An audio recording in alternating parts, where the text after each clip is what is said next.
Welcome back in, guys, to the Lake Sports Talk Podcast. I'm your host, Big Fish, and today we're talking about college football. We're going to be reviewing and recapping the Week 1 college football bets that we posted in our Discord. If you guys are interested in joining that, the link tree should be in the bio of this page. Just check it out, guys. Come on in, say hello. It's a pretty good group of guys we have in there. But anyways, we're going to be recapping those Week 1 bets that we gave out, and then also giving our top 5 college football team rankings as Big Fish sees it right now in the season. And then we're also going to be previewing 2 of the mini college bets that we handed out in the Discord, just to kind of like show you guys what you can expect if you do sign up for that VIP package inside the Discord. Anyways, guys, let's get to it. If you like this content, be sure to give it a thumbs up and subscribe. That really goes a long way, guys. Let's get it.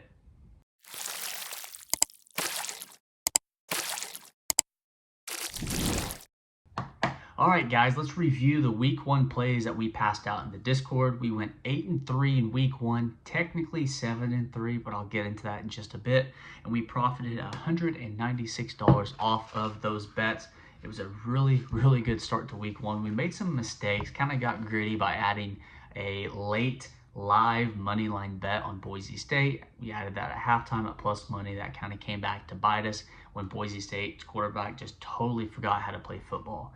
So that was one of the losses that we had. Another loss was Baylor outright money line at plus money. They lost. And then Charlotte plus 7, which I would argue was still the side to be on. We bet Charlotte plus 7 as soon as it came out, and it actually closed at some books at plus 2.5, plus 3. So insane closing line value there. But hey, a loss is a loss.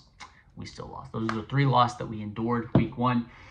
The 7 and 8 wins, you'll understand what I mean. Cincinnati plus 7, we tried betting at one book, but they limited us on how much we could bet. So we had to bet it at a different book at plus 6.5 as well. So 2 bets, one on Cincinnati plus 7, one on Cincinnati plus 6.5. So you could really combine those 2 into one bet.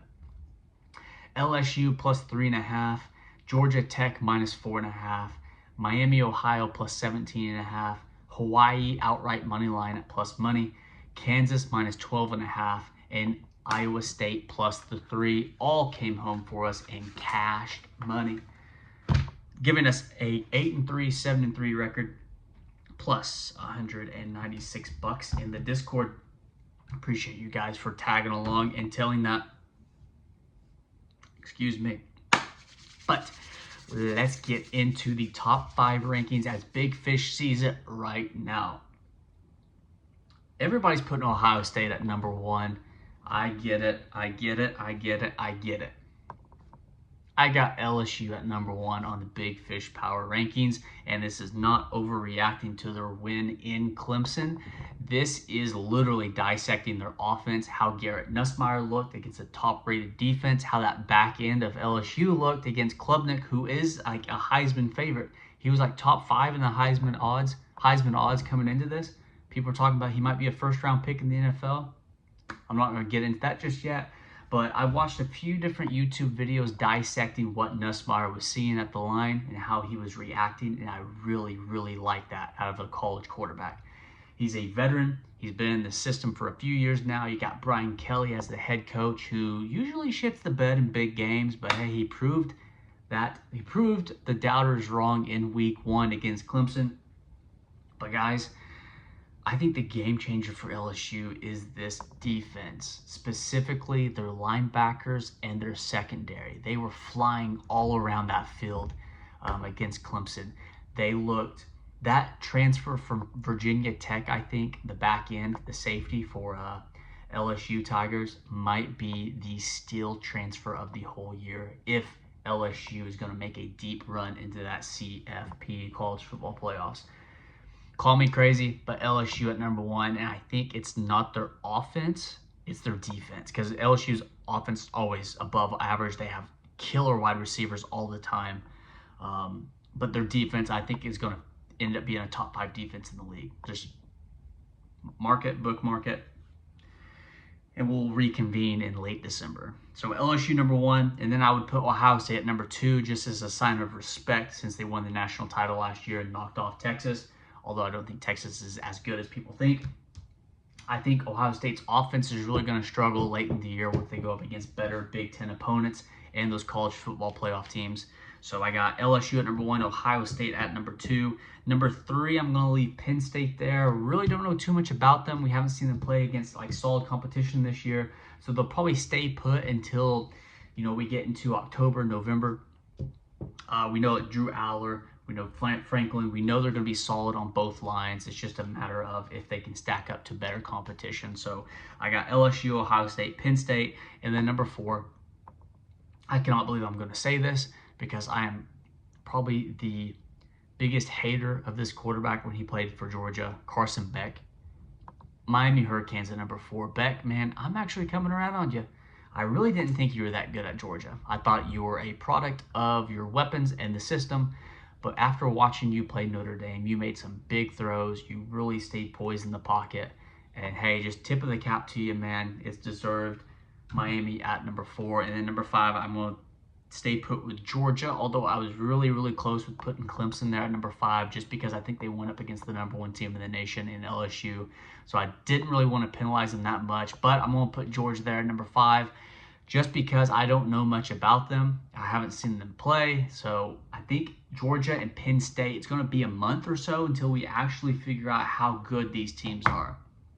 So there's my top 5. LSU, Ohio State, Penn State, Miami, and Georgia with Clemson close on Georgia's heels. All right, now let's get into week 2 previewing. There's 2 games that we tagged as soon as the lines came out, and I want to touch on both of those. The first game is Illinois at Duke. Illinois is a ranked opponent. We got Duke at plus 4.5. We handed this out. Gosh, I don't even know when we gave this out, but it was as soon as the lines were opened up, we tagged Duke with the full unit play. So we got them at 4.5. They're currently, I'm sitting here looking at the odds. You can get them at plus 2.5, maybe plus 3 on some books. It's not looking like it. Looks like plus 2.5 across the board. So there's 2 points that we've got. They play Saturday, 11 a.m. or noon Eastern, wherever you're located. So that game will be on our TV. And then the other game that we tapped, let me scroll down here and find it. Where's it at? It's a later game.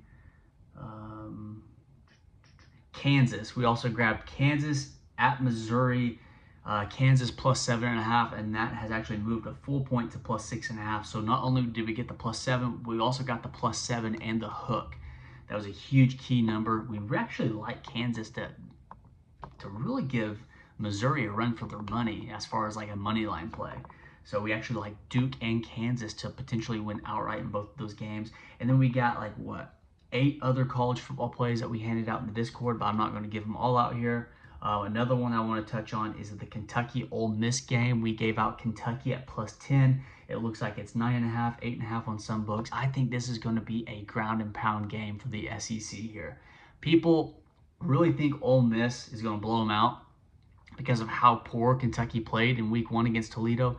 But guys, I'm telling you, I really, really believe this is going to be a 1-score game, a low-score game. What's the total of this sitting right now? Let me find it.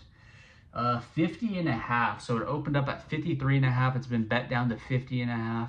And what that means, it doesn't mean that all the money's coming in on the under. It means that the professional sharp bettors are betting on the under. So I always say sharp bettors move the line. Money does not move the line. Everybody has their own opinion on that, but that's ours.